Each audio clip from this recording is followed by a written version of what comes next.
for another weathering video here today. We're doing a Union Pacific boxcar from Athearn Genesis line. Oh, this was a car that I got that was really cheap. Here you see a prototype photo that I'm going to use for basing my weathering off of, another one as well. This is not really meant to be a perfect model as far as weathering goes, just kind of a basic. I got this car for cheap, and we're gonna see what we can do with it to keep things simple and easy. As you can see, we're already throwing our airbrush on here. It looks like I'm doing a fade coat. So I always start off with doing the airbrush work first with this. I got it sped up a little bit here to try and make this video not super long. We're just starting off with our fade coat.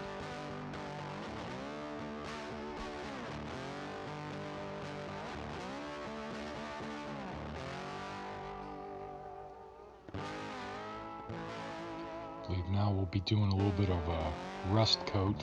As you saw from the photos, this car was had like a rusty hue to it. You see my rail brown paint I use. But basically I'm going to come in, I'm going to hit the truck and underframe area pretty heavy because I want that to be pretty dirty. This car was last painted probably in the 70s, and I'm going to come in, I'm going to hit the sides of the car here. Now I'm not being trying not to hit it too heavy, but I kind of want it to be heavy. Also getting a good swipe on the roof there, a little bit on the ends of the car.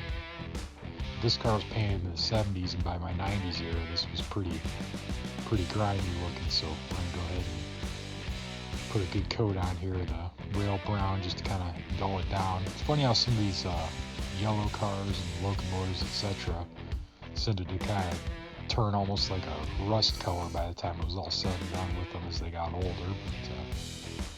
But there it is right there. Now we're going to come in, we're going to use the technique that I used in the hopper weathering video here.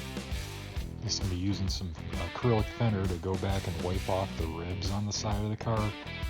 Because on a lot of these cars with flat sides, but they had ribs sticking out, they tended to stay clean on those ribs. So we're going to use that technique here to give us that look. You can see, just kind of wipe the thinner on, let it set for a minute, and then come in and just wipe it off with the air end of the Q-tip.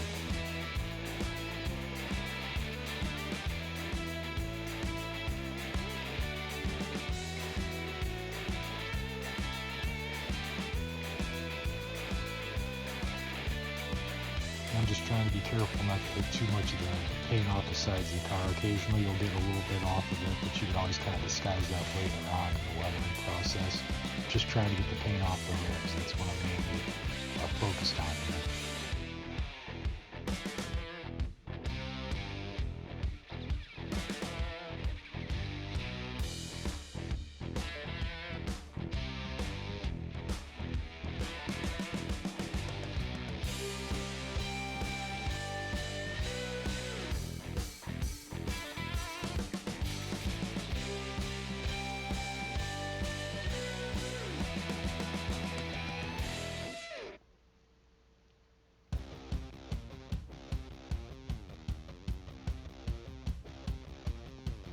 Alright, so next up what we're going to do here is we're going to add a wash coat to the sides of this, kind of darken things back up again, add a layer of grime to it. I'm using a panel line wash from MIG products here. Got it thinned down a little bit because it's a bit too thick right out the gate, so I always kind of thin it down a little bit and then brush it on here.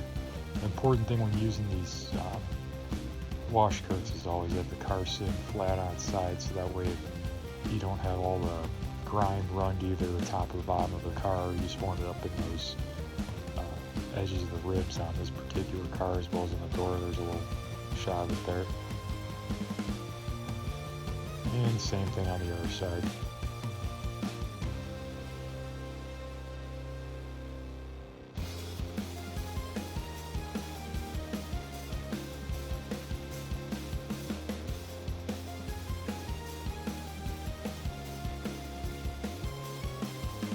Alright, got our burnt umber paint now. Got to paint the wheels and the couplers. The thing about these Genesis cars that makes it a bit tricky is you have that rotating bearing cap, so you got to really be careful not to get paint a little bit too far to the edge of the wheel there. So Just paint the sides of the wheel, inside and outside, as well as I always throw a little paint on the springs there on the truck frames, just to kind of make it look a little different shade of brown than the rest of it when we airbrushed it. It's all about adding a little bit of dimensions. And as you can see here, I went ahead and painted the whole truck side frame too, because I didn't think the airbrush coat was heavy enough. I'm just going to go ahead and go all the way around and get our brown paint on.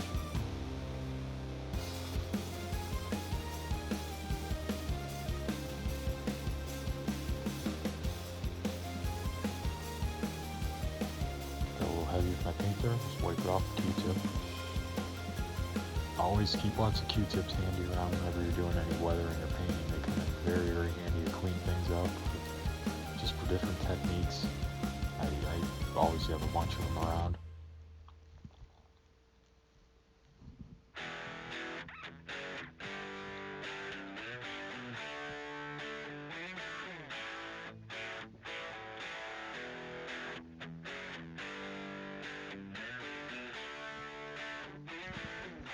Alright, now what I'm going to go ahead and do here is I'm going to go ahead and do some white paint on the Union Pacific logos as well as the Union Pacific lettering.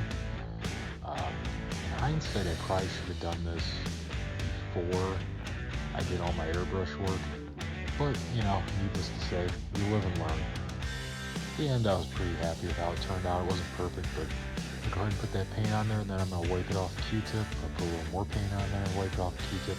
Trying to get that streaking effect to go on there. Kind of trying to do a little bit of like a dry brush with the paint, but at the same time, you know, kind of not that dry brush, because these logos really faded out a lot on the prototype cars, so they almost were white when they were done. So same thing on the opposite side here. Just want to get it close. I'm not going to get it perfect as far as covering up the logo exact or anything. I just like it to be close. Do the Union Pacific lettering. Again, just doing a little dry brushing, getting a little paint. Not too much though. I want to try and keep the paint somewhat white, but also want to kind of have a good coat on there too.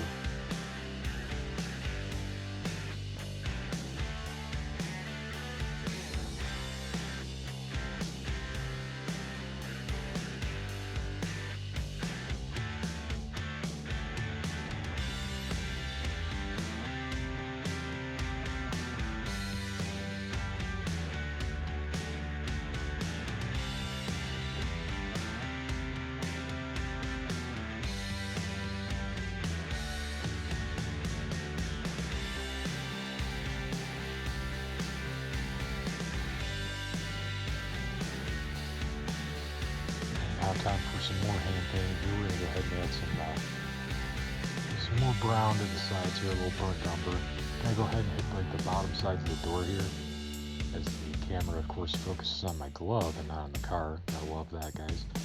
But it's got to hit around the edges of the door. Places where the door got moved, touched a lot when it's getting moved. The paint always gets worn off there. Door latch, etc. And just kind of throw a little bit of this rust color down at the bottom. It's kind of the entire bottom areas of the door, really.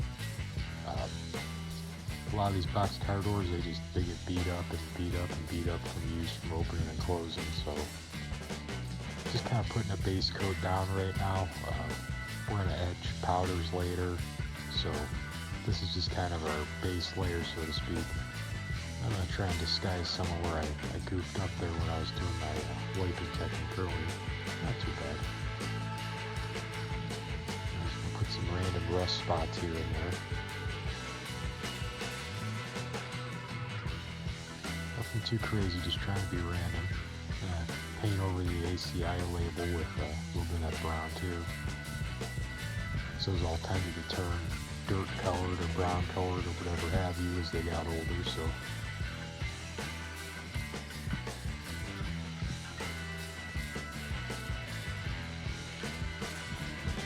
now these spots that I'm covering up there, I'm just trying to blend in. I'm not trying to get them to look perfect or anything. I'm just trying to blend in where I took too much paint off earlier. So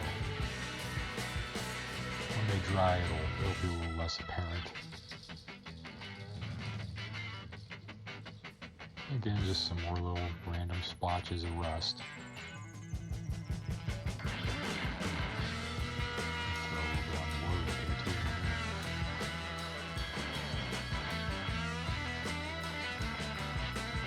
Yeah, so there's one side of the car.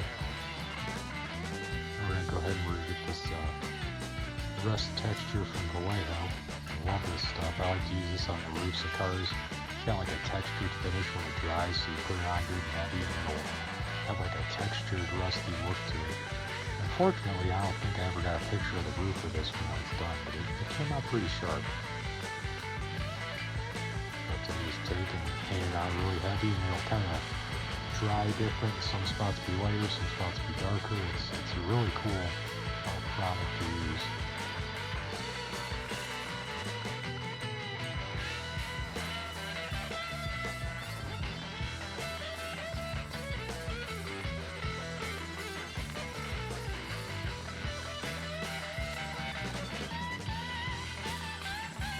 Shot of my glove there. Now we're going to focus on the car. There we go. And then more of my glove.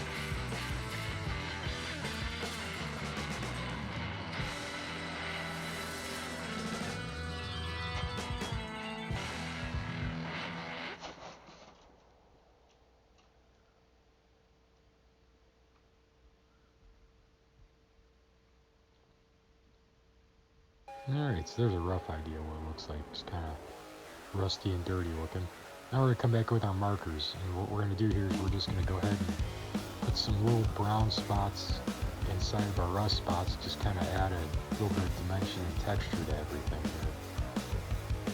Just every little rust spot I made with the brown paint, I'm going to come back and just add a little bit with this, just to kind of give a different, just to kind of add a little variation to each rust spot, so it's not just a random brown spot. I also like to make some marks on the ribs there, like a door was hitting on it. Real easy to do with the marker. If you try to do it with a paintbrush, generally it's way too big, so I like to kind of go ahead and hit it with a marker. Just kind of make it a little more thinner, a little bit smaller. These doors always seem to hit the sides of the cars and scrape everything up. And the only way you're going to get it to look somewhat right is with a marker.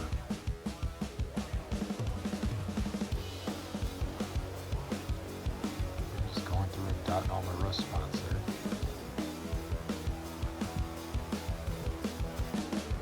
And same thing on the other side. Go back through and put those little little spots of darker rust inside our rust spots.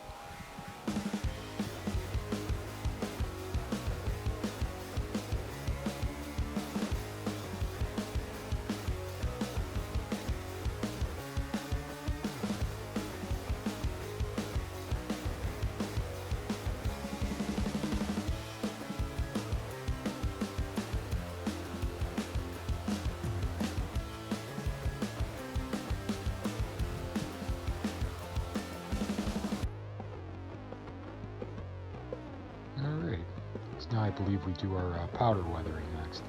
Now really all I'm doing here is I'm just taking some of this powder and just wiping it on the side of the car, not doing anything too fancy. So remember how I wasn't too happy earlier with how my washout kind of fade out deals did with the Union Pacific logo. So what I'm doing here is I'm brushing the powders on kind of heavy, just to kind of blend it in a little bit better so it's not as stark that white color. That wasn't quite what I was going for. You see, I just kind of disappearing into the side of the car now. Also just kind of putting it in between the ribs and some spots just to kind of blend things a little bit.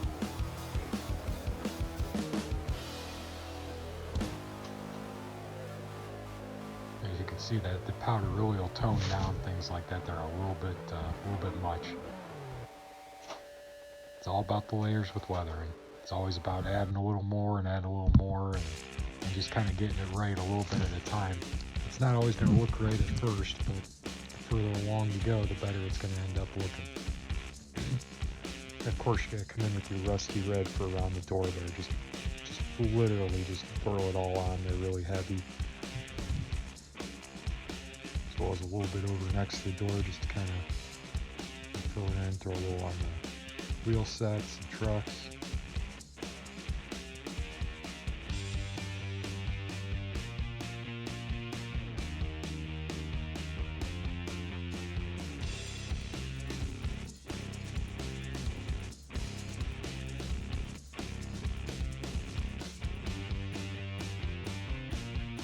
Same thing on the other side where they come with that rusty red over there by the door a little bit. It's kind of in a few of these random side panels as well.